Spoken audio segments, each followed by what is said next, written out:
Hola chicos, ¿cómo están? ¿Me escuchan?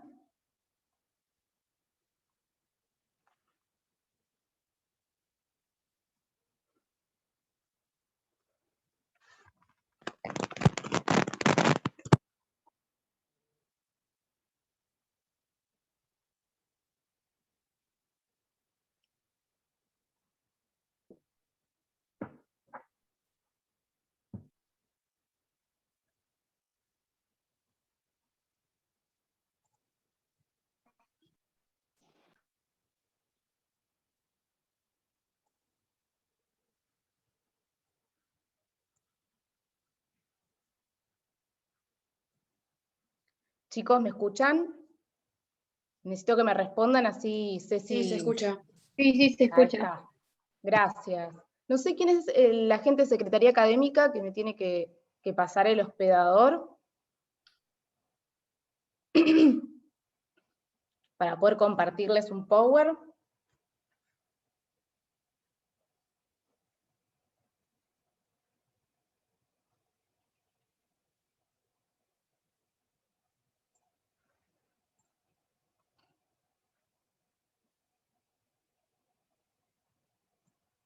Bueno chicos, ¿cómo andan? Tuvieron la semana pasada las primeras clases, ¿no es cierto? De manera presencial.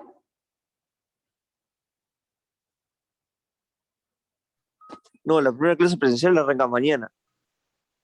Ah, estuvieron de manera virtual la semana pasada, tienen razón, Sí, sí. de manera virtual.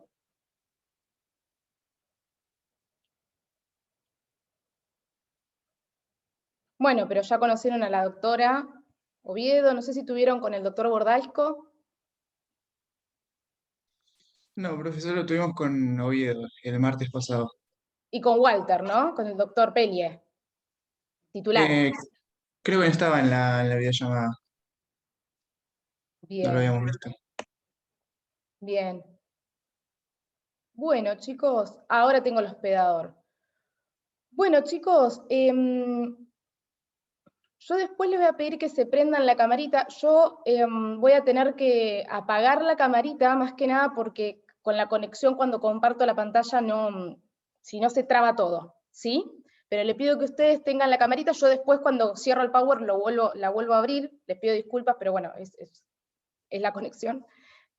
Así que voy a compartirle la pantalla. Respecto a la unidad número 2, que tenían ustedes para el día jueves, les comento que está el Power subido ahí en el campus, que está todo súper completo, las cosas más importantes, así que les pido que lo vean de ahí eso, que me pidió la doctora que se los recordara. Y nosotros hoy nos toca ver la unidad número 5, que es la codificación, ¿sí? Voy a compartirles el Power.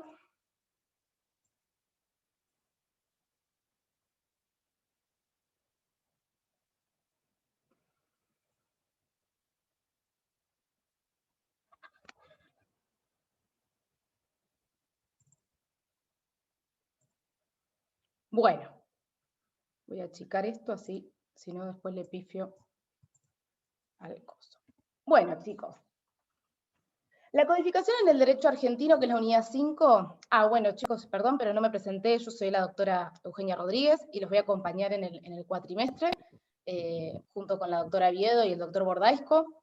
Así que, bueno, esperemos que sea, que les sirva lo que les podamos transmitir, y obviamente que para cualquier duda, acá estoy, sobre todo, principalmente de los temas que voy a dar, sino la doctora Oviedo y el doctor Bordasco son súper accesibles, así que no se queden con dudas y cuando las tengan consulten, porque después cuando llega el parcial ahí ya no se puede consultar más nada, así que les pido por favor que cualquier duda que tengan siempre la consulten. Les pido que silencien los micrófonos, así no nos pisamos con los audios, por favor. Y bueno, Profe, voy a una arrancar consulta. entonces. Sí. ¿Qué bolillas le toca a usted? En el cronograma creo que está subido en el campus. La verdad que ahora no recuerdo Genial, exactamente genial. cuáles Listo, son, listo. pero están puesto el cronograma con la clase que le toca a cada uno. ¿Sí? Después si no me fijo y les digo bien cuáles me tocan a mí. Bueno, Vamos a arrancar entonces con la codificación en el derecho argentino. Ustedes saben que la principal fuente del derecho, esto va a ser una clase más que nada de historia, pero bueno, saben que la principal fuente del derecho en los países que fueron y que son de tradición románica, siempre fue la ley. Bien, entonces, históricamente las leyes siempre fueron obviamente muy numerosas y también fueron sufriendo varias modificaciones o mutaciones a lo largo del tiempo, y esto es lo que generó justamente la necesidad de concentrar todas estas leyes civiles, en el caso que nos ocupa hoy, que es el Código Civil, ¿no es cierto? Todas estas leyes civiles en un solo cuerpo legal. ¿Para qué? Para poder justamente, como eran muchas las leyes que estaban dispersas, para poder facilitar el conocimiento de esas leyes y el aprendizaje y la aplicación de estas leyes, ¿no es cierto? Y además, por supuesto que de esta manera se contribuía a lo que sería la seguridad jurídica, porque imagínense que si había 1.000.000 de leyes dando vueltas, no sabíamos bien cuál se aplicaba, cuál tenía preeminencia por sobre la otra. Entonces, el sistema de codificación viene un poquito a afianzar la seguridad jurídica y a solucionar un poco este tema, ¿no es cierto? Un poco, porque siempre después a lo largo de la carrera van a ir viendo los vaivenes que hay respecto a eso. Entonces, digamos que desde los romanos, desde la época romana, hay antecedentes de codificación de lo que serían las leyes civiles, ¿bien? Desde los romanos, y por ejemplo, los primeros códigos que existieron, o que se conocen, que son conocidas por la humanidad, son el Código de Manú y el de Hammurabi, que son las principales, ¿no?, codificaciones que se conocieron de la humanidad. Y en realidad este tipo de códigos contienen todo tipo de normativa o todo tipo de reglas, o sea, me refiero a reglas de toda especie, no solamente civiles, sino también que tenían, bueno, comerciales, penales. Estos códigos eran como un mix, no como ahora que tenemos códigos de cada rama. Bien, pero bueno, nosotros hoy justamente nos va a tocar ver lo que sería la parte del derecho civil. Bien, entonces, vamos a ver un poquito el concepto del código y los caracteres del código, ¿bien? El código es una ley única que se va a caracterizar por justamente la unidad de sanción y de publicación que tiene el código, la homogeneidad que tiene en cuanto a su contenido, y la exclusividad y sistematización que tiene el código, ¿bien? Los caracteres justamente son todos estos que les acabo de nombrar, vamos a ir viéndolo más o menos uno por uno. No se preocupen que el Power está subido en el campus también, y tiene, de hecho está todavía más completo el que subí. Bueno, los caracteres, la unicidad, obviamente que, ¿por qué es único? Porque es un cuerpo justamente único, que está sancionado, publicado y es declarado obligatorio por el Estado. Bien, que va a contener todas las normas referentes o concernientes a la rama del derecho de la cual se va a ocupar ese código. Se puede ser civil, puede ser comercial, puede ser penal. La idea es que contenga todas las normas, o casi todas las normas. Después vamos a ir viendo cómo esto va variando en cuanto a la unicidad. La homogeneidad se refiere al contenido del código, o sea, el código se va a ocupar justamente del tratamiento de una sola materia. Bien, o sea, va a ser derecho civil, va a ser derecho comercial, de minería o de navegación. La exclusividad, acá es donde yo les decía un poquito este tema, o sea, en principio no existen normas de la materia de la cual vaya a tratar el código que estén por fuera de ese código, ¿bien? Esto sería, en principio, porque puede pasar que más adelante se sancione alguna otra ley que no va a estar integrada en el cuerpo del código, pero sí va a tratar de normas, o va a tratarse a normas que se refieren al código o a la materia de la cual trata el código.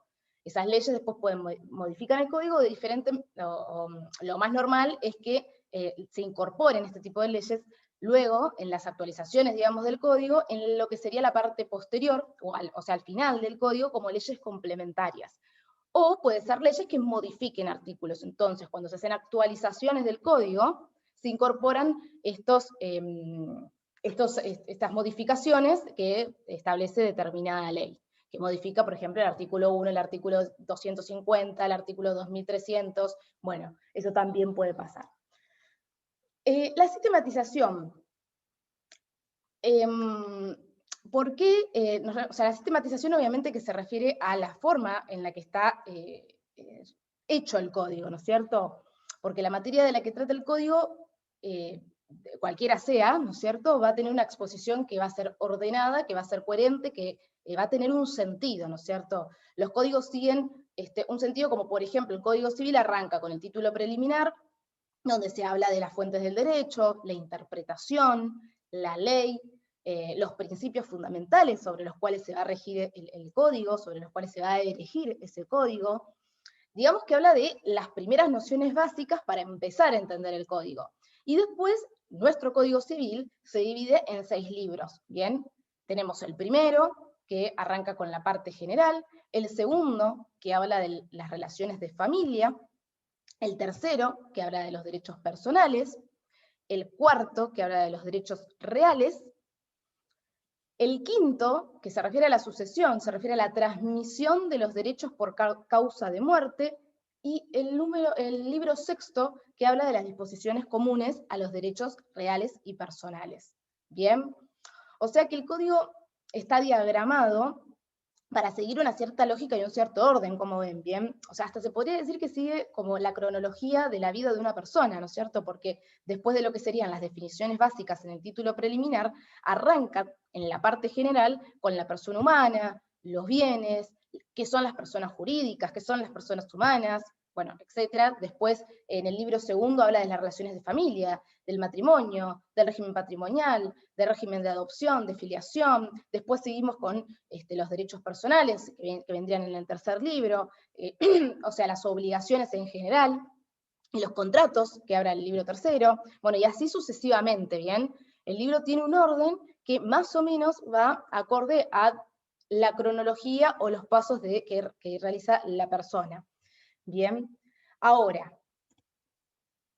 ¿cuáles son las ventajas que presenta este sistema de codificación? O sea, las ventajas de este sistema se van a ver reflejadas en la exposición de las normas justamente, porque la codificación, como les había comentado al principio, facilita mucho lo que es el conocimiento de las normas, la interpretación de las normas, la aplicación de la norma, bueno, la enseñanza de las normas. Bien, por lo general la codificación lo que va a evitar también es problemas o dudas acerca de la vigencia de las normas, ¿bien? Porque ustedes van a ir viendo a lo largo de la materia determinados principios, como por ejemplo el principio que ley posterior deroga a la ley anterior, ¿no es cierto? Entonces, si en el código se realiza una modificación, la ley posterior va a modificar a la anterior y va a empezar a regir la nueva ley, siempre. Entonces, si lo tenemos todo en un cuerpo solamente legal, como sería el código, esto va a evitar conflictos de aplicación. Hay excepciones, hay supuestos que lo van a ver esto específicamente cuando vean la retroactividad de las normas también, ¿no es cierto? Porque hay que ver cómo se aplica esa modificación o esa nueva ley, ¿no es cierto? Bueno, como les decía, entonces esto también evita dudas acerca de la vigencia de las normas y obviamente que con eso también se va a contribuir a la seguridad jurídica. Pero ¿qué pasa? Hoy en día, lamentablemente, se está viviendo una cierta decadencia, digamos, de lo que sería la codificación, que se debe, o podría decir que es producto a lo que es la inflación legislativa, la cantidad de normas que están dando vueltas. O sea, me refiero a la cantidad de normas que existen en cada materia, ¿no es cierto? Que esta, digamos, inflación legislativa se da a raíz de, ¿qué? De las relaciones sociales, de la complejidad de las relaciones sociales, porque recordemos que el código regula las relaciones entre las personas y sus normas son producto de eso, ¿bien? Las normas se van creando a raíz de los hechos que se van presentando a raíz de las relaciones sociales, de las relaciones humanas, ¿bien? Entonces, toda esta situación llevó a que los códigos perdieran, digamos, este carácter de exclusividad o esta pretensión de exclusividad. De hecho, hoy en día los códigos conviven con múltiples microsistemas de normas o microsistemas legislativos. Por ejemplo, el Código Civil y Comercial hoy en día coexiste con la ley de sociedades, la ley de quiebras, la de tarjeta de crédito, la de identidad de género, la de defensa del consumidor. Bien, hoy en día las leyes, hoy en día el código convive con otros microsistemas. Por lo tanto, digamos que si bien hoy en día los códigos no suelen contener o tener todas las normas relativas a la rama del derecho, que es, digamos, lo que se pretende cuando se habla de los caracteres, hoy en día no es tan así. Lo que van a contener sí o sí los códigos siempre son que van a proporcionar las reglas generales en cada materia o en la materia de la cual va a tratar el código, eso siempre va a ser así, o sea, van a tener las normas, los principios generales que van a regir la rama, y la segunda cosa que sí o sí van a contener los códigos es que van a funcionar, o que la función que va a tener el código, es que van a funcionar como leyes supletorias de las leyes especiales, ¿bien? Siempre van a ser la base, por eso se le dice código de fondo, al código civil, al comercial, al penal, bueno, civil y comercial ahora están unificados, al penal, al procedimiento. Son códigos de fondo porque van a funcionar como ley supletoria de las leyes especiales.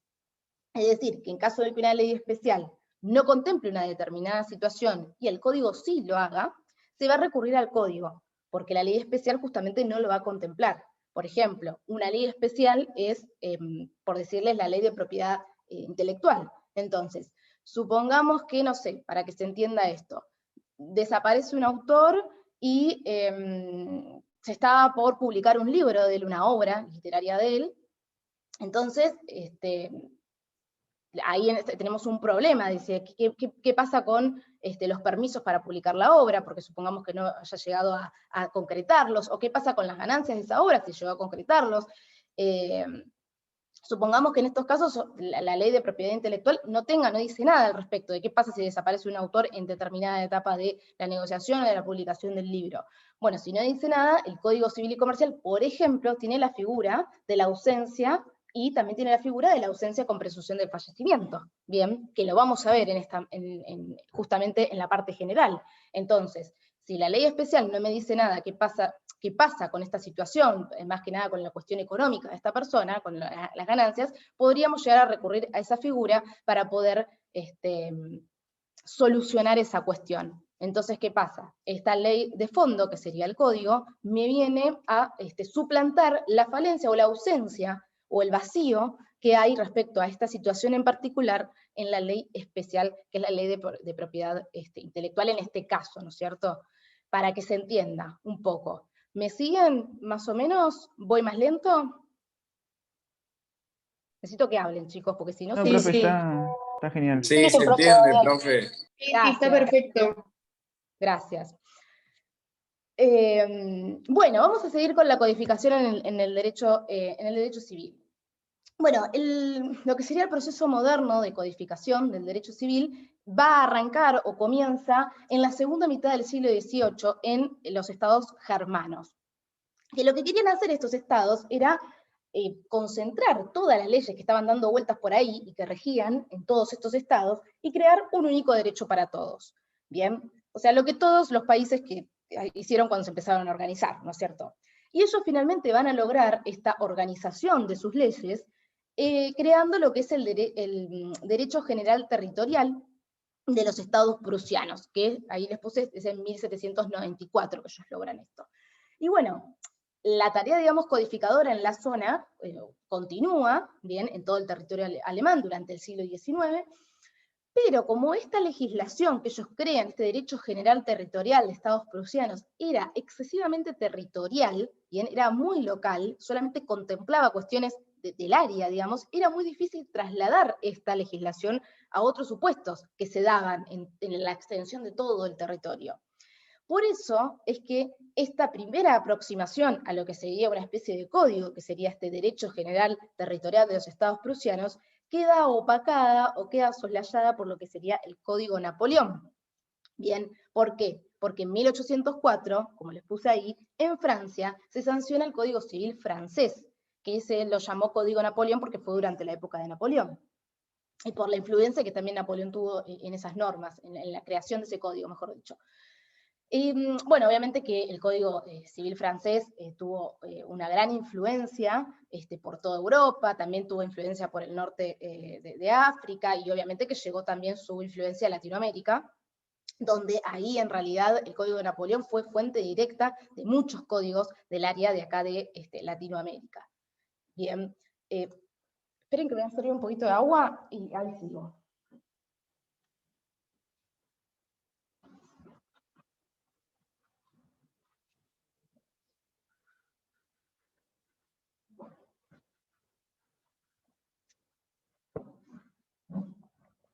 Bueno. Ahora, bueno, seguimos con la codificación en América Latina. Bueno, ya sabemos más o menos lo que está pasando en el mundo, ¿no es cierto? Se crea el Código de Napoleón, que va a tener mucha influencia en toda el área de Europa, de África, y va a llegar a Latinoamérica. Entonces nos queda ver, vamos a adentrarnos en lo que sería la codificación en América Latina. Y acá vamos a hacer una pequeña reseña del tema, como venimos haciendo, porque imagínense que todo esto es enorme, si no. A ver, la codificación en América Latina estuvo, digamos, directamente relacionada con tres cuestiones importantes, o con tres sucesos importantes, que son la emancipación política nuestra de la corona española, el abandono definitivo, digamos, de lo que sería la legislación colonial, producto de esa emancipación, y también estuvo directamente relacionada con la afiliación a las ideas de la Ilustración, ¿bien? Que ese movimiento que estaba en esa época. Entonces, a raíz de todo esto, los primeros códigos del área que se crearon fueron el de Haití, el de Bolivia, pero digamos, la obra que tuvo más la obra más significativa del área fue el Código Civil Chileno, que es el código de Andrés Bello, que fue fuente también directa de nuestro código, que se crea en 1855. Este código fue adoptado, como les puse ahí, por Ecuador, por Colombia, y también fue fuente de inspiración, fuente directa de inspiración de Vélez para la redacción de nuestro Código Civil. Bueno, y el primer Código Civil argentino se sanciona, como les puse ahí, el 29 de septiembre de 1869, y entra en vigencia el 1 de enero de 1871, teniendo vigencia hasta el 31 de julio del 2015, porque el 1 de agosto de ese año se sanciona, o empieza a regir, mejor dicho, el Código Civil y Comercial, que es el que tenemos hoy en día, ¿no es cierto? El Código Civil actual, que se había sancionado en el 2014. Vamos al proceso de decodificación. A ver, durante el siglo XX, los legos, digamos, se empiezan a dar cuenta que la legislación codificada empezaba a perder fuerza, ¿bien?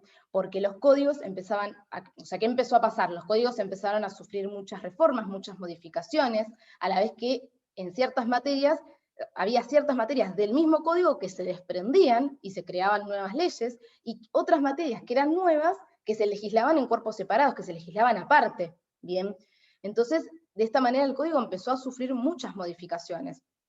Es por eso que se empieza a hablar de un proceso de decodificación durante el siglo XX. Pero a pesar de eso, como ustedes pueden ver, los códigos no desaparecieron, sino que todo lo contrario.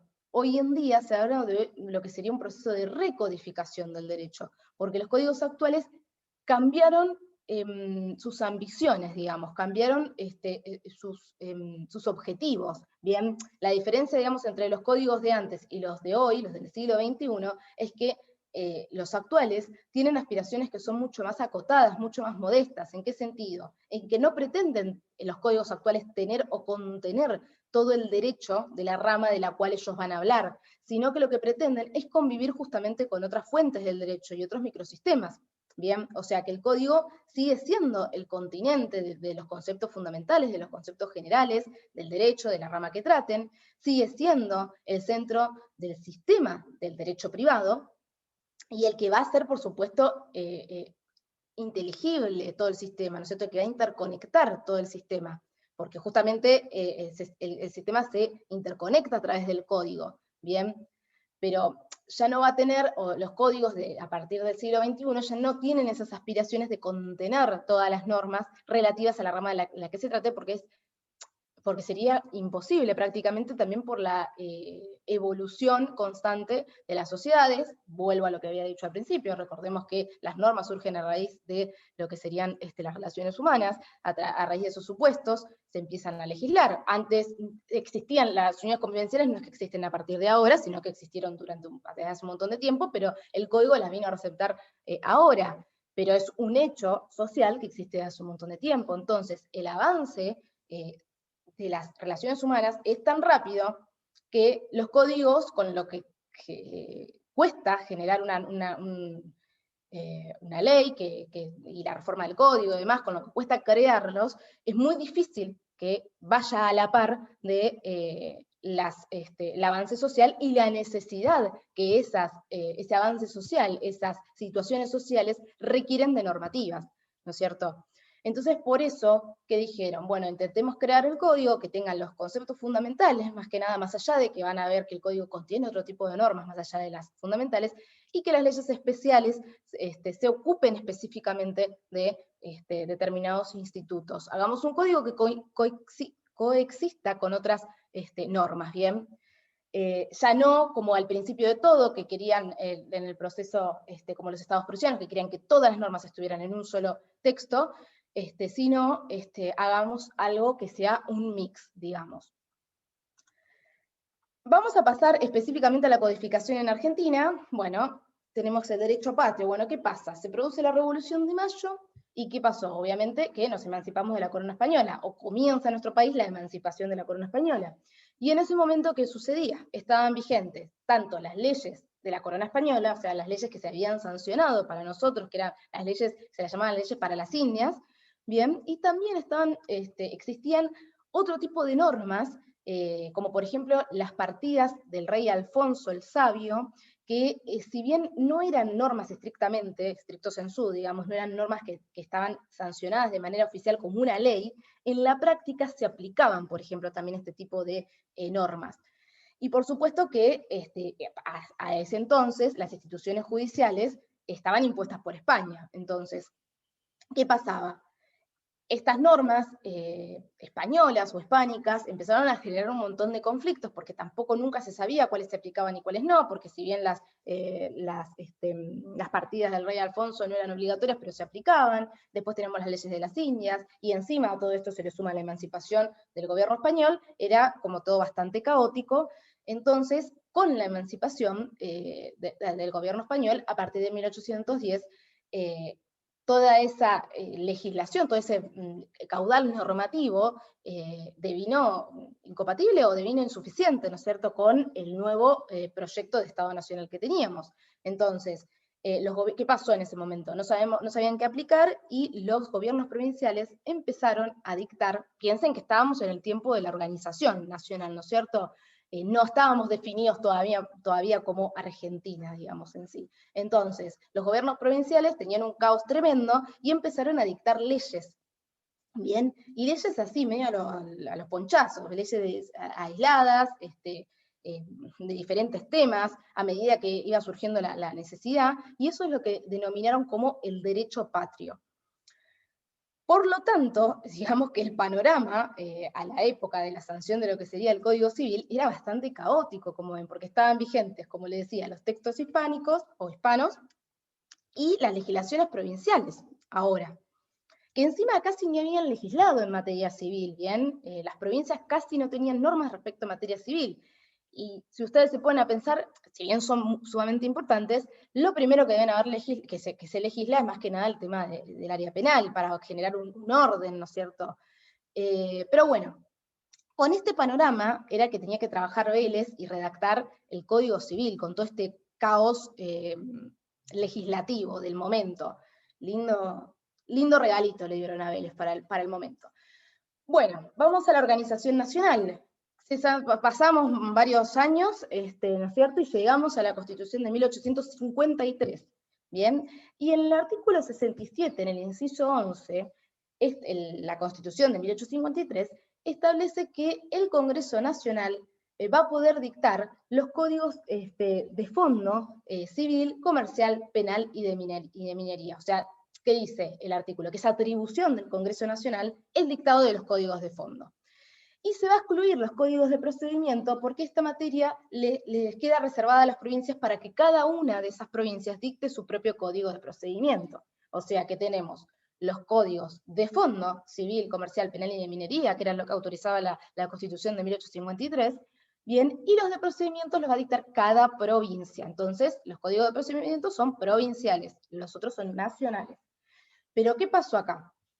Como ustedes saben, bueno, o no sé si se acuerdan, pero saben que la provincia de Buenos Aires no aceptó la Constitución de 1853, y no solo que no la aceptó, sino que además sancionó su propia Constitución en 1854, ¿bien? ¿Y qué decía la Constitución? Yo creo que acá les puse, y en esa Constitución de 1854 estableció que Buenos Aires es un estado con el libre ejercicio de su soberanía, mientras no la delegue en un gobierno federal. O sea, les estaba diciendo prácticamente que ella iba a hacer lo que quisiera, ¿bien? Y que no le importaba la confederación ni nada, ella tenía el puerto de Buenos Aires y iba a hacer lo que quisiera.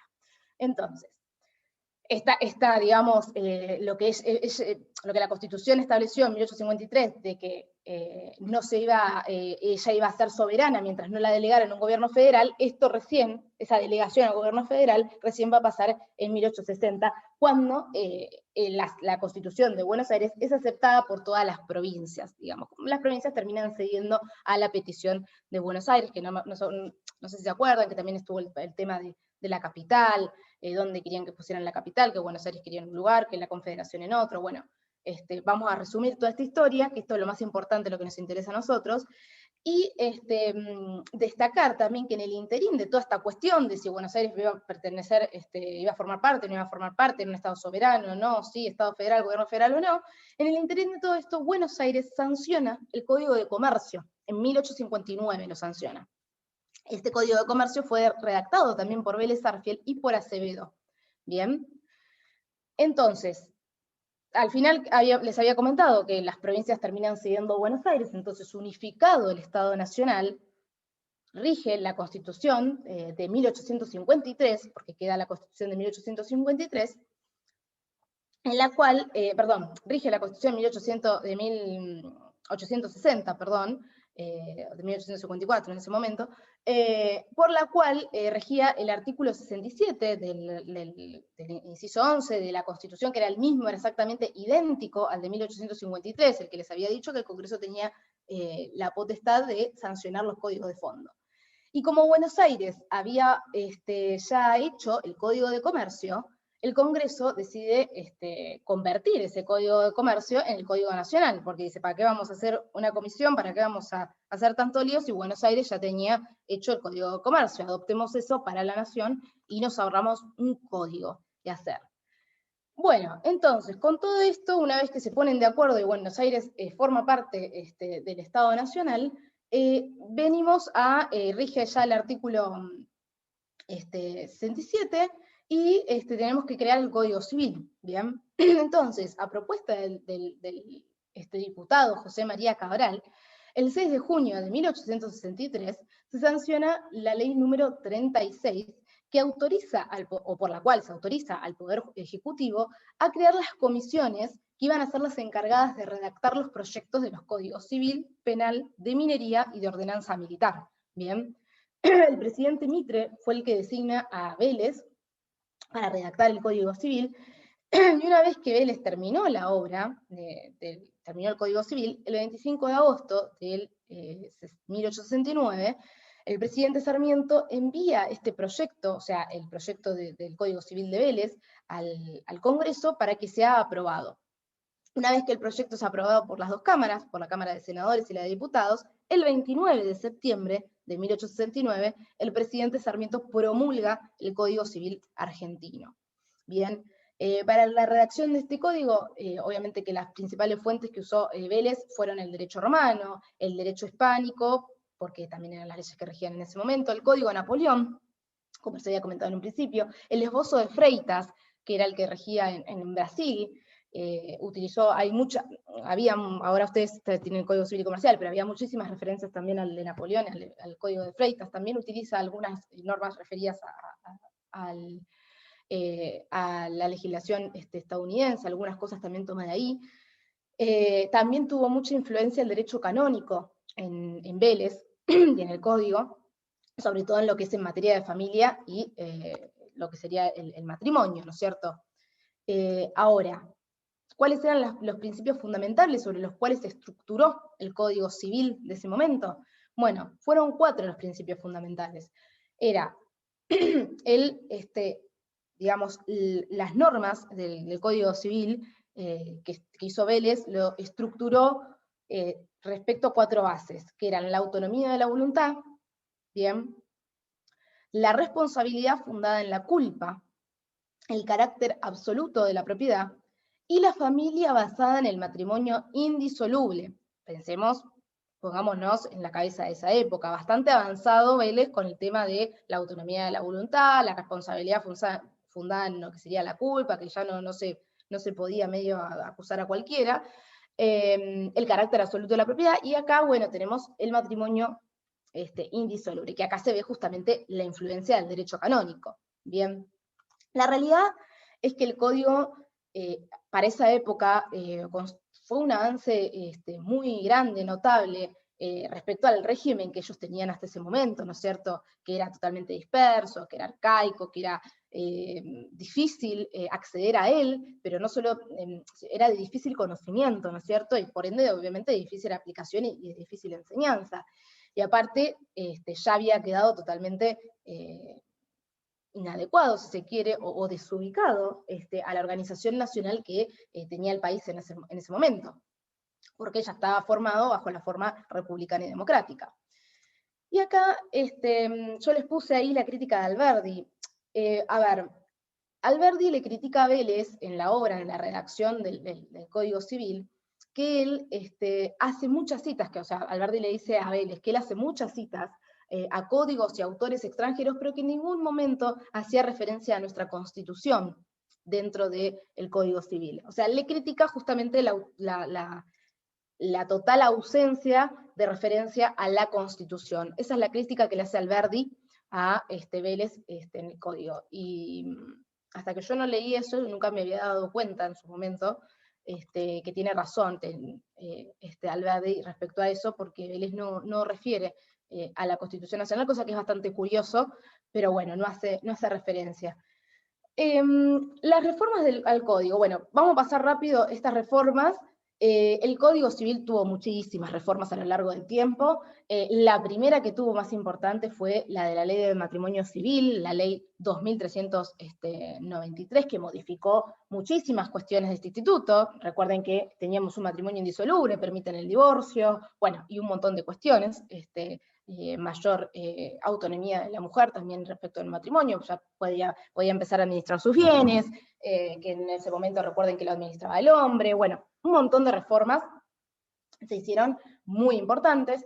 Después más adelante llega la reforma que es la más importante que tuvo el Código, que se da en el año 1968, en la que es la reforma de la ley 17711, que reformó el 10% del articulado del Código, que parece poco, pero era un montón, porque el Código Civil anterior tenía muchísimos artículos, no como el de ahora que tiene menos.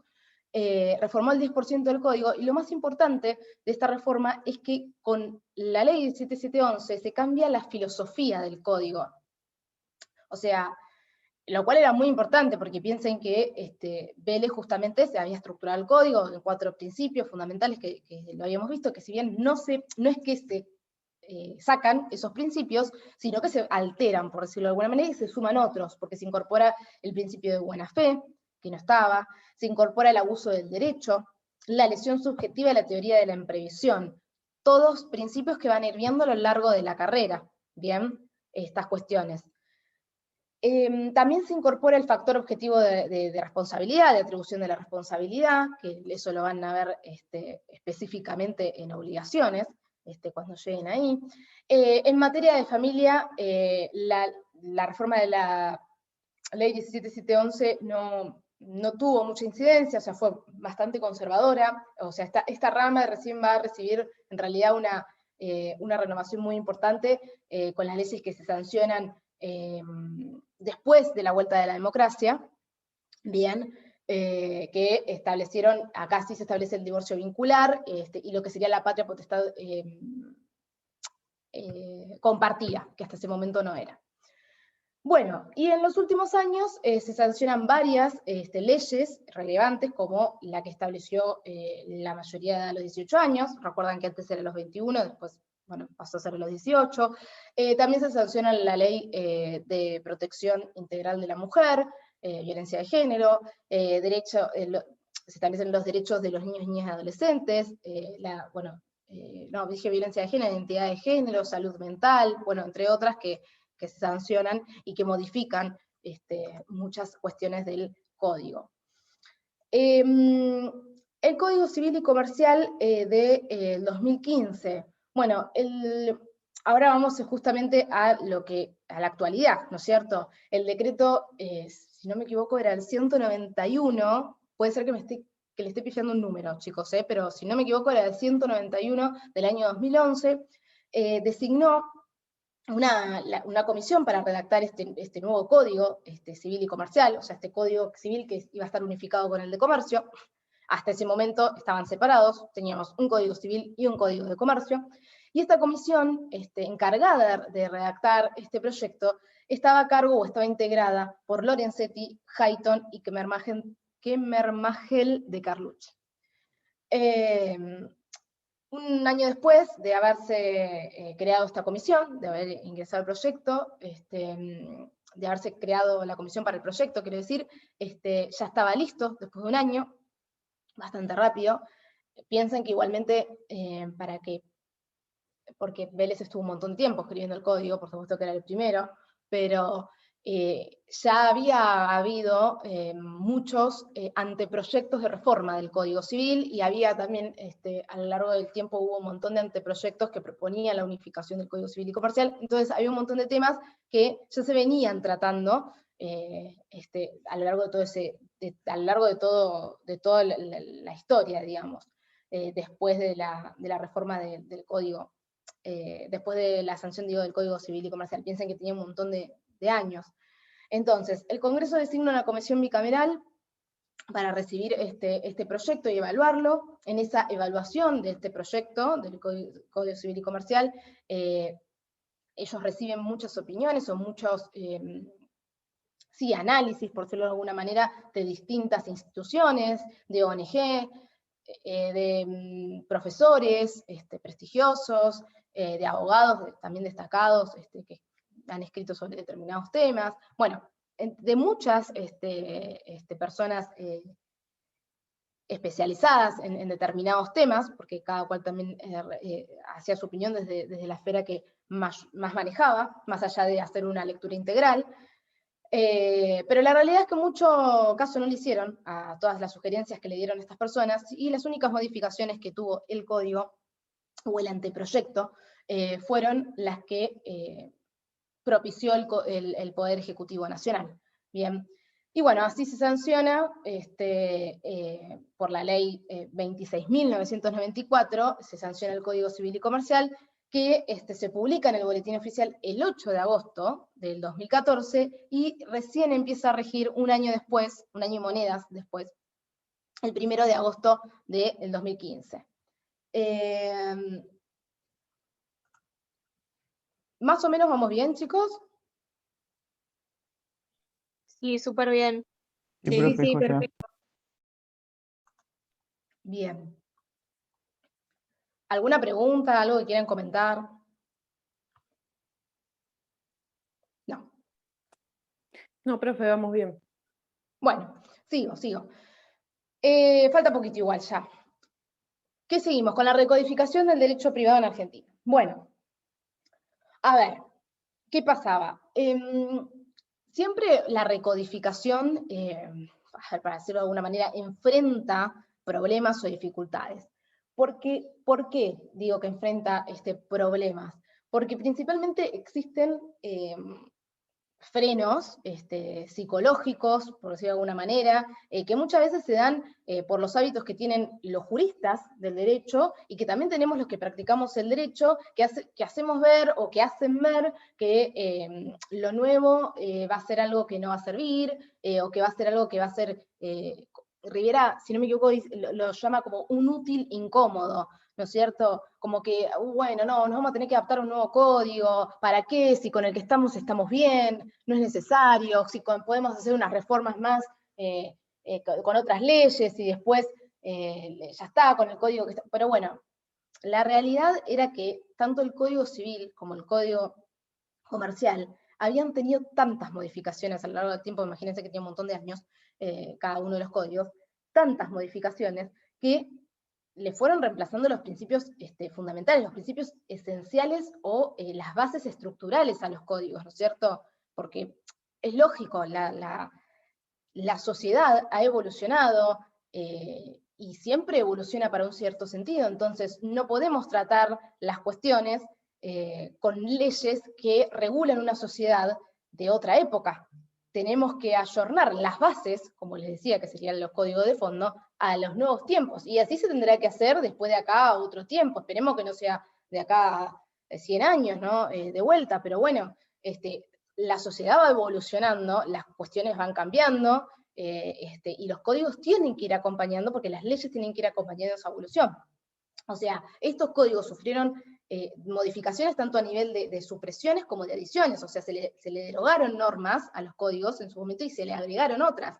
Entonces medio como que también en algún momento había quedado algunas cosas como un Frankenstein. La verdad que el Código Civil, si rigió durante todo ese tiempo, también es porque Vélez era bastante adelantado en un montón de cuestiones a su época, contempló, como decía, era más reservado, capaz, en lo que sería cuestiones de familia, porque imagínense la sociedad de esa época, pero en el resto de las cuestiones, en general, era bastante adelantado, la verdad. Tenía normas que para esa época, nuestro código contemplaba normas que no muchos códigos del área tenían, lo cual era por algo también rigió hasta la época que rigió, ¿no es cierto? Bueno, todo esto, perdón, que me están llamando por teléfono, voy a hacer, ahí está.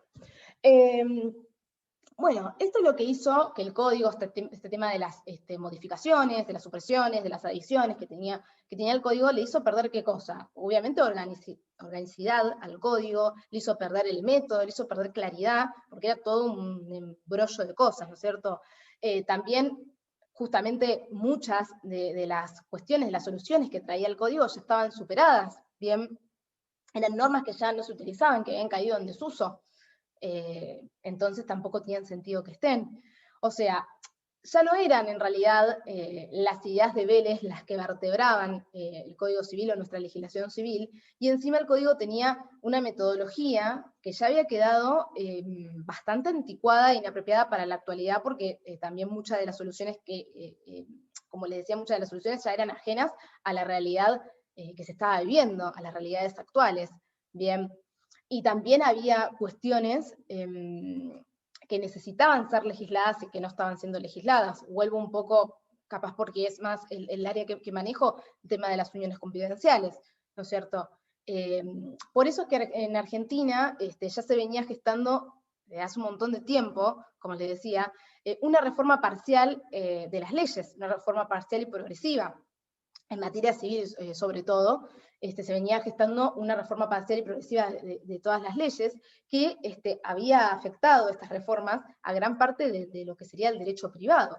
Pero estas reformas, se venían haciendo de manera desorganizada, de manera caótica, sin ningún tipo de directriz, era así como medio a los ponchazos, a medida que iban surgiendo las necesidades o se iban dando determinadas cosas, iban surgiendo, o iban surgiendo fallos, porque, ¿qué pasaba? Al no tener tampoco una norma, nosotros somos un país de codificación, después vamos a ver ahora un poquito, muy brevemente, lo que serían los países que se rigen por el precedente, es otro sistema distinto. Entonces, si nosotros nos regimos por un código, después, si no tenemos una ley, una norma que más o menos nos diga para qué lado ir o para qué lado no, empiezan a surgir también fallos jurisprudenciales que generan también más caos a veces, cuando no hay una directriz, alguien que te diga es por acá. Después, los códigos siempre dejan abierto al criterio, ¿no? Porque para eso, si no, no existirían los jueces ni existirían los abogados.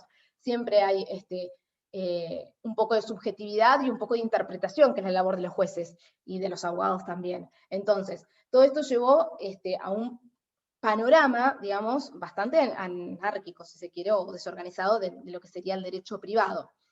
Entonces, se lleva a una necesidad de recodificación, que en realidad es lo que se venía persiguiendo, o lo que venía persiguiendo la doctrina desde 1987, y que finalmente se va a concretar justamente con la sanción del Código Civil y Comercial.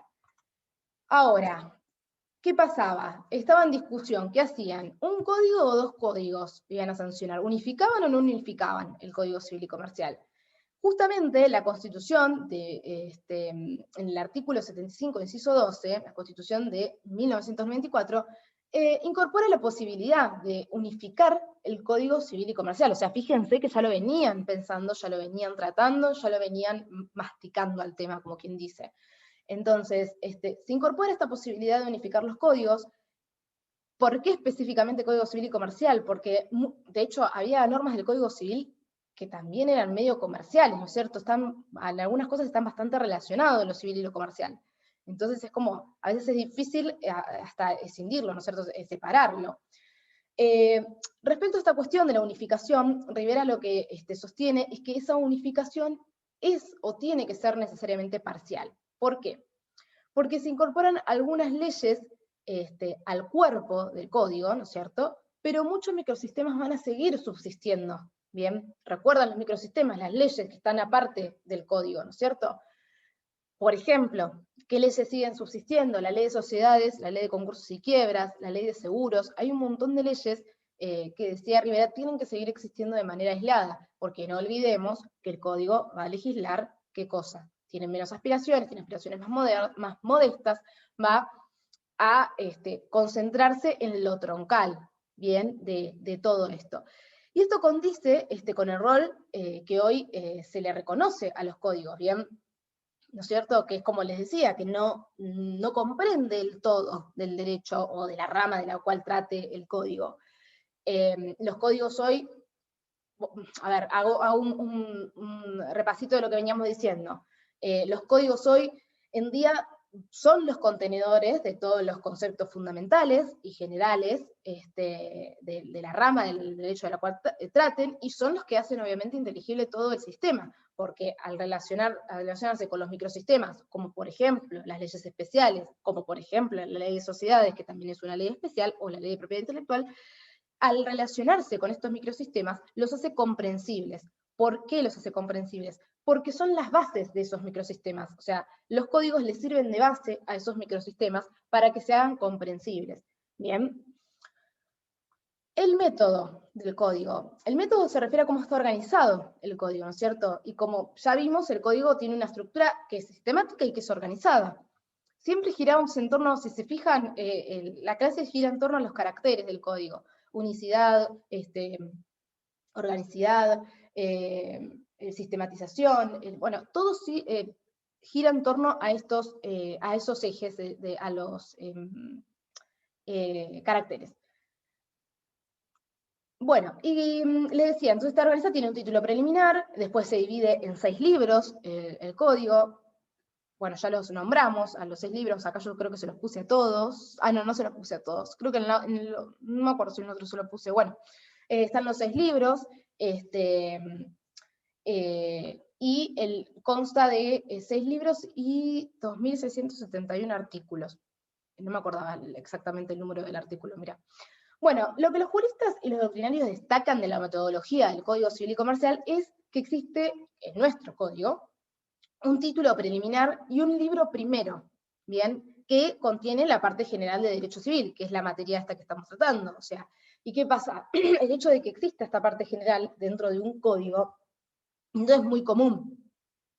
No es muy común en el derecho comparado, ¿bien? Acá en Argentina se justifica esta metodología en el hecho de que como en los planes de estudio de acá se contienen una parte general, o la parte general como el primer curso de derecho civil, bien, que es justamente esta materia, y también lo justifican en el hecho de que en muchas obras de los juristas, muchas obras tradicionales de los juristas, también comienzan con una parte general de derecho civil, entonces por eso se incluye esta parte general en el código. Bien, pero no es lo normal, no es lo normal que los códigos civiles contengan una parte general como la nuestra, es una de las detalles que se destacan de nuestra metodología, de la metodología del Código Civil y Comercial. Cuanto al significado del nuevo código, digamos que la renovación de la legislación de derecho privado, por lo menos en lo que sería la rama del derecho civil, o el ámbito del derecho civil, era necesaria en varios aspectos. No sé si en la medida en la que se reformó, pero sí era necesaria, ¿no es cierto? Pero bueno, lo cierto es que el código responde a justamente criterios que son generalmente aceptados por la doctrina y que fueron avalados muchas veces por la jurisprudencia, que eran cuestiones que no estaban, o sea, las decía la doctrina, las decía la jurisprudencia, pero no teníamos una ley o no estaban en el código, como les comentaba antes, o sea, eran cuestiones que las decía uno, las decía el otro, pero no teníamos una ley que me estableciera exactamente eso, entonces por un lado me podían decir una cosa, por otro me podían decir otra, y no tenía algo que desempatara, aunque sea, que es un poco el rol de las leyes, ¿no es cierto? Y con la reforma se logró justamente adecuar este código civil y comercial a las normativas aún más, ¿no? Que era algo que también requería nuestro Código Civil, por justamente, reitero, la evolución social que afrontamos, que era que se adecuara un poquito más a algunas determinadas normas de los derechos humanos, si bien nosotros siempre estuvimos bastante acertados en esta área, obviamente que habían quedado normas totalmente arcaicas y que necesitaban ser adaptadas, y también que se adaptara a la Constitución Nacional, que recuerdan que era la crítica que le hacía Alberdi por eso la puse, Alberdi a Vélez. Bueno, lo cual todo esto significó un gran avance. O sea, desde ese punto de vista, quiero decir, el código constituye una mejora significativa para el derecho argentino como código de fondo. Bien, pero bueno, yo acá puse, acá en el último párrafo, algo que coincido me fui, acá, que coincido con Rivera, que en realidad para que Argentina sea un país, en realidad más que nada creo que es un poco una opinión, ¿no? Pero bueno, me parece válida para comentarla, que también lo dice él, que en realidad para que Argentina sea un país con, si se quiere, alta juridicidad, es necesario, o sea, de alta juridicidad me refiero a que se ajuste más a derecho, es necesario principalmente que se pueda asegurar el derecho de propiedad.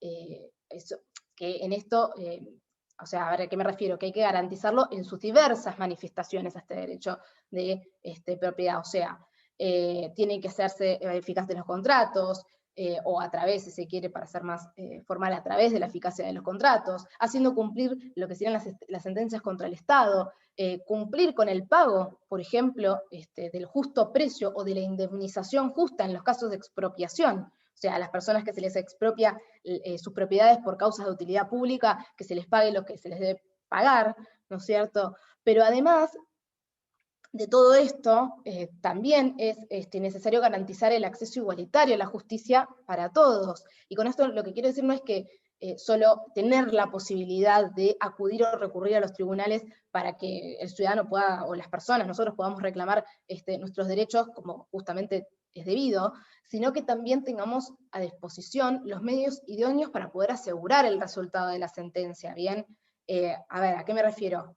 A que cualquiera sea la persona que tenga enfrente, que sea la demandada, podamos realmente obtener una sentencia, ¿bien?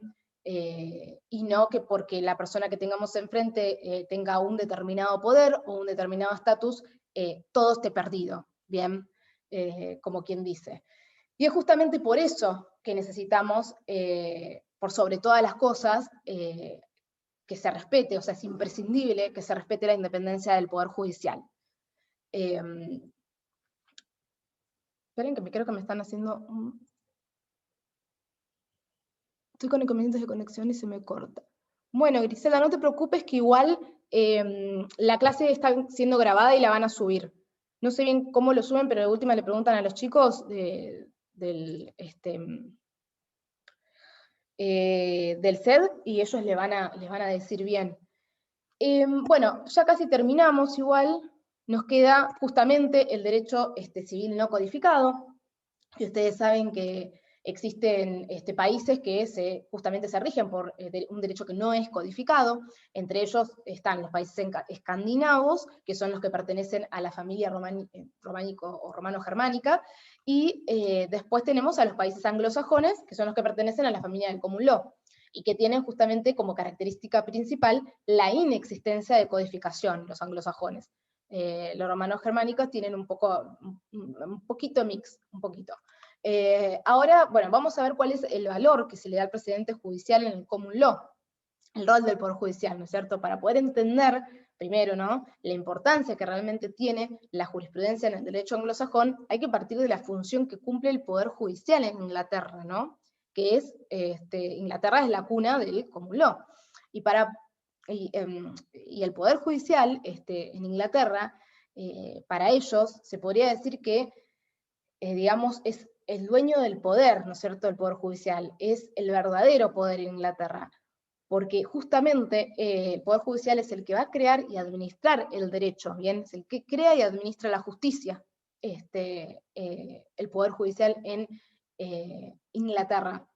Y también es el que va a determinar justamente cuál es el procedimiento que se tiene que seguir en los juicios, y eso lo va a hacer a través de la creación de reglamentos procesales. Fíjense que Inglaterra, el Poder Judicial, perdón, de Inglaterra, crea también, son los que elaboran los reglamentos procesales, ¿bien? Son elaborados por los propios jueces, no por el Parlamento como nosotros. Por eso se dicen que son el verdadero poder. Bien, ellos controlan todo, por eso es que para los anglosajones la existencia, por supuesto, y la independencia de los jueces es lo principal, porque ellos consideran que si no hay independencia de esta rama, no podría, esto es lo que consideran ellos, ¿no?, que no podría existir el respeto por las libertades, y ni tampoco el buen funcionamiento de las instituciones, porque ellos controlan todo también, ¿no? Entonces, por eso se dicen que son el verdadero poder, porque ellos realmente son un poder aparte. Fíjense que ni siquiera interviene el Parlamento para crear los procesos, los procedimientos judiciales, ¿no es cierto? Los crea el mismo Poder Judicial.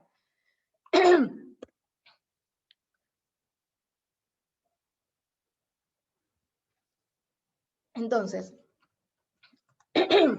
perdón, el derecho inglés es un derecho que es jurisprudencial. En Inglaterra la tarea de los tribunales es no solo aplicar el derecho, sino también que es crearlo, que es descubrirlo, como dicen ellos. Bueno, ustedes ya tuvieron teoría general del derecho, vieron que ellos descubren el derecho, le dicen muchas veces. Entonces, se puede decir que, digamos, los ingleses, o para los ingleses, mejor dicho, digamos, como que fuera de lo que es la jurisprudencia, no existe el derecho inglés para ellos, ¿bien? Solamente es la jurisprudencia, porque su derecho se basa en limitarse a las normas que son elaboradas por los jueces, ¿bien? Y esa es la principal regla que tiene justamente todo sistema jurisprudencial. Bien, en cambio, en Estados Unidos, la regla del precedente existe, pero no tiene la misma fuerza, no es tan estricta, ¿bien? Como la de Inglaterra, ¿bien? Y eso es principalmente por dos cuestiones. Una, por la estructura federal que ellos tienen, que tiene Estados Unidos, y la otra es porque la otra es porque la Corte Suprema y los tribunales supremos estaduales no están obligados por sus propios precedentes, ¿bien? Por lo tanto, ¿qué quiere decir esto? Que pueden ir mutando su propia jurisprudencia, ¿bien? Y eso realmente ocurre con bastante frecuencia. No están obligados. Vieron que nosotros también tenemos el Tribunal Superior, si tiene un cierto criterio, el Tribunal Inferior, el juzgado, lo tiene que respetar, tiene que, además de todas las normas que tenemos del derecho y demás, tiene que respetar en realidad el criterio de la Cámara, el criterio de la Corte.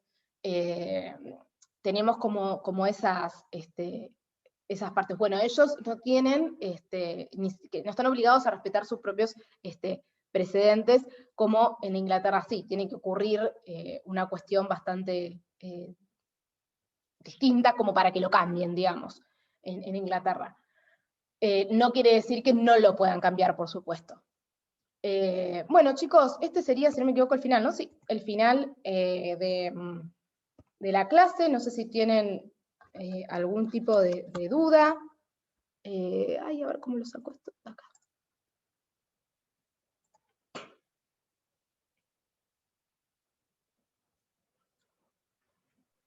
Yo tengo una consulta más que nada con lo que viene siendo la estructura del campus. Sí, a ver si te puedo ayudar, Si decime. se van a ir subiendo, seguir subiendo más. Creo que vamos a destiempo. ¿Me escuchás ahora? Sí, te escucho. Ah, bueno. Nada, te preguntaba que mi consulta más que nada con el campus es la forma en que se va a ir subiendo el material, si va a ser más progresivo o se sube todo de entrada y nosotros podemos acceder ya ahora, por ejemplo. Mira, en el campus, si vos entrás, hay un montón de material ya subido. Hay clases del doctor Peli Claro. o videos, no son clases, me parece, son videos que explica, por ejemplo, determinadas cosas. Yo lo que no sé realmente es dónde suben nuestras clases, porque sé que las suben a YouTube, pero yo, por ejemplo, la semana pasada, cuando entré a corroborar a ver si estaba el Power del año pasado, de los otros años que subimos, no las vi. Entonces eso, pregúntenle al SED por las dudas, porque eso sí ya no sé, la verdad que no sé dónde están yo, pero sí hay un montón de material de un montón de temas que ya están ahí, así que pueden ir viéndolo de ahí, igual por lo general, si nosotros subimos algo, se los vamos a decir para que vayan y lo vean. La doctora Oviedo suele hacer también con determinados temas actividades, para que ustedes hagan, que seguramente es en el mismo campus, entonces entran, hacen la actividad, y después es todo, digamos, dentro del mismo campus. Así que bueno, eso es lo que te puedo decir yo no sé si te ayudo. Sí, está bien. O sea, es más como algo, lo que ya está subido es como algo más complementario a la lectura, por ejemplo. Claro, sí. Es complementario a la lectura, lo que está así. Después están los videos de las clases, son clases que calculo que Claro. estarán las de los años anteriores. No lo sé, eso ya no te puedo ayudar. Yo sí vi algún que otro video del doctor Peli que explica determinados temas que están buenos, porque son cortitos, entonces eso está bueno también. Porque capaz si no le toca dar el mismo tema, ya tienen también ese material ahí, explicativo, lo cual está también bueno. Bueno, Josh, gracias. Yo tenía otra Bueno, pregunta. chicos, sí. En el campus está subido un cronograma, pero es del 2020. Dice segundo cuatrimestre de 2020. ¿Se respeta Sí. igual? No. Yo no sé, ustedes, paren, díganme un poquito cómo es ese tema de los grupos de Stitch. ¿Alguien sabe? Sí, profe, los grupos de Stitch están administrados por los chicos del CEDES más que nada para pasarnos la información de la cátedra o esas cosas. Bien, porque creo, si no me equivoco, ¿ustedes con quién es la encargada del grupo de Stitch? Estoy buscando el grupo. Creo que en Es civil, Alan. ese. Alan, bueno. No, entonces yo me equivoqué. No, porque Vanessa es la otra chica. Porque justo ella creo que iba a compartir el cronograma, no sé si. Yo ahora le digo Vanessa a la igual doctora. está en el grupo, que es la ¿Está en el ayudante grupo? alumna, ¿no? Sí. Sí, está en el Sí. grupo. Por eso, porque ella había consultado si lo podía subir, la doctora, creo que, no sé si, yo pensé que le había contestado porque ella preguntó si podía subir el cronograma. Yo le pregunto a la doctora y cualquier cosa, o lo subo yo, o lo sube ella directamente al grupo, o también se lo subo por acá, no hay problema. Se los va mandando por acá, ningún problema. Pero ni bien la doctora confirme, capaz que no leyó ¿cómo se llama? El mensajito. Pero no se preocupen que se va a subir el cronograma, eso seguro. Profe, tengo una consulta. Sí, Con respecto a lo que es la recodificación del derecho privado, o sea, ahora en este caso específico en Argentina, sí. ese apartado sería como una especie de crítica a lo que fue el tratamiento de la reforma. ¿En qué sentido? Claro, porque se habla de recodificación en el sentido de que a lo largo del tiempo se fueron adicionando o suprimiendo diversas leyes y terminó siendo totalmente anárquico el código que existía. Entonces se vio la necesidad realmente de recodificar el código. Entonces yo lo entendí como una especie de crítica al tratamiento de lo que sería la reforma del código, que fue parcial y progresiva. No, en realidad no es una crítica a eso. A ver, lo que planteaba capaz, con lo que decía Rivera, de que tenía que ser necesariamente parcial la recodificación, ahí te referís vos, ¿no? Sí, o sea, creo que lo de Rivera más bien era lo de parcial la unificación entre el Código Civil y Comercial, Claro, entre el Código Civil y el Comercial. Pero lo que sí. decía era el proceso de recodificación en Argentina, que se fue dando a lo largo del tiempo y terminó dando un resultado totalmente magro, digámoslo así. Sí, en realidad es porque en realidad nunca hubo una verdadera recodificación hasta la unificación. A ver, cuando llegamos a la recodificación nuestra en sí, surge la unificación del Código Civil y Comercial. Podría haber sido la recodificación del Código Civil, o sea, siempre estamos hablando nosotros del área civil, ¿no es cierto? Después, todavía no hubo la reforma del Código Penal, por ejemplo, que es una de las reformas que se está tratando, se va a crear supuestamente un Código de Procedimiento de Derecho de Familia, o sea, hay un montón de cuestiones. ¿Qué pasó? Justo cuando llegamos al apartado recodificación en el derecho argentino, se unificaron los dos códigos. Por eso es que después, pero todo viene siendo como una concatenación de cosas. ¿Por qué llegamos a la recodificación? Porque justamente había tantas leyes, era todo un lío bárbaro, estaba el criterio judicial, esto, aquello, que dijeron, bueno, vamos a unificar todo. ¿Y qué dijo Rivera? Bueno, guarda, porque acá todavía tenemos otros microsistemas. No cometamos el error de hacer un choclazo de cosas cuando no es necesario. Eso es lo que un poco dice Rivera. Dice que sigamos este criterio de que coexista el código con otros microsistemas, con otro tipo de leyes. ¿Por qué? Porque esas leyes están bien, tratan perfectamente los temas y no es necesario modificarlas. Entonces, tratemos el código en los temas específicos, los temas troncales, en los temas que son necesarios para hacer un código de fondo que es lo que es. Bien, no nos vayamos por las ramas, que a veces el Código Civil tenía una pretensión más ambiciosa. Recuerden que veníamos de la idea de todas las leyes en un solo cuerpo, absolutamente todo. Entonces, todo lo civil en un solo cuerpo. Y era tan ambicioso que después empezaron, claro, el mundo de lo que sería propiedad reales empezó a expandir un montón. Entonces teníamos la ley, teníamos las normas de derecho de reales de la propiedad, teníamos todo ahí, y de repente salió una ley de propiedad horizontal, que ahora, por ejemplo, esa ley de propiedad horizontal está dentro del código.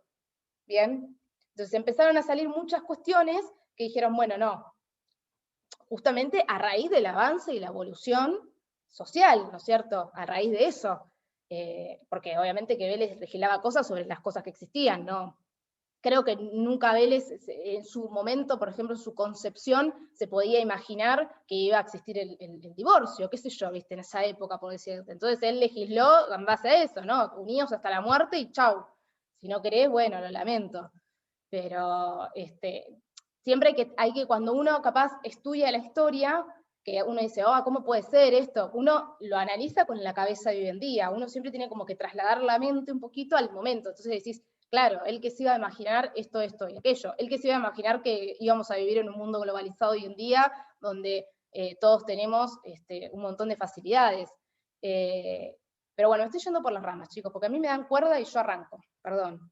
Pero bueno, sí, un poco es eso lo que te quería decir, que la recodificación, para cerrar el punto, viene a raíz de todas estas cuestiones, y justo cuando se recodifica, cuando decimos, bueno, vamos a recodificar, se unen los códigos, se unifican. Pero eso, que Rivera capaz no lo trata tanto, creo que en el libro, viene a raíz de un montón de tiempo que venían con que el anteproyecto de Código Civil, hay que reformar el código. O sea, hace un montón de tiempo que vienen atrás toda la jurisprudencia, la doctrina, diciendo hay que modificar el código, hay que modificar el código. Estaba el proyecto de unificación, estaba el anteproyecto, o sea, desde hace un montón de tiempo. Creo que el más conocido, si no me equivoco, es el anteproyecto, que es de donde más toman cuestiones para este código, 1989, si no me equivoco. Ese es uno de los anteproyectos que más injerencia tuvo. Pero bueno, ¿alguna otra pregunta? Así me callo.